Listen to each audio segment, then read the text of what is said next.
From the White House in the office of the President of the United States, we present an address by Dwight D. Eisenhower. In the councils of government, we must guard against the acquisition of unwarranted influence, whether sought or unsought, by the military-industrial complex. We must also be alert to the equal and opposite danger that public policy could itself become the captive of a scientific, technological elite. And we'll be faced with equally consequential decisions in the 21st century. Can a microscopic tag be implanted in a person's body to track his every movement? There's actual discussion about that. You will rule on that, mark my words, before your tenure is over. Can brain scans be used to determine whether a person is inclined toward criminality or violent behavior? You will rule on that.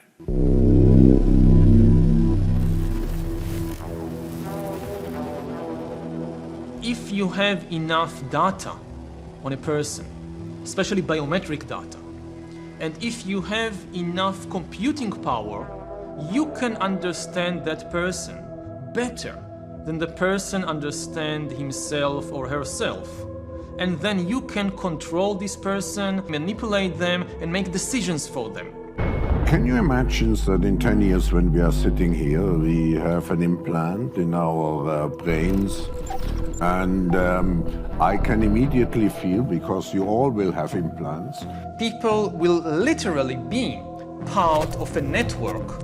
All the bodies, all the brains would be connected together to a network, and you won't be able to survive if you're disconnected from the net. With AI taking over many of the unskilled and possibly some of the skilled activities, then there will be people for whom seems to be society. It won't have much use for these people. We need to accept that there will be some pain in the process. I think we're going to have to think about a recalibration of a whole range of human rights that are playing out online. Individual carbon footprint tracker. Many of these things will be built directly into our bodies.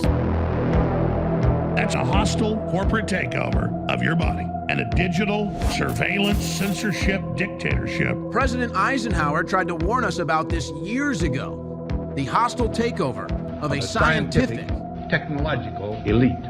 They provide much more powerful intelligence for decision making. Can a microscopic tag be implanted in a person's body to track his every movement? You will rule on that. The next phase is the surveillance going under our skin. Now that we've cracked the code of life, it will not take much longer before we can start to play God. The new powers that we are gaining now, especially the powers of biotechnology and artificial intelligence, are really going to transform us into gods. It's a total, complete AI takeover of every facet of human life, like Harari and others have been saying. Given all the technological developments, it might be feasible, even easy, to support people, even if they don't work, to give them a universal basic income, to give them enough food, enough medicine, and so forth. The big question is meaning. What will they do all day? And one of the answers is that they will just play computer games all day, virtual reality games. They will spend more and more time playing virtual reality games that will give them much more excitement and emotional engagement than anything in the real world outside.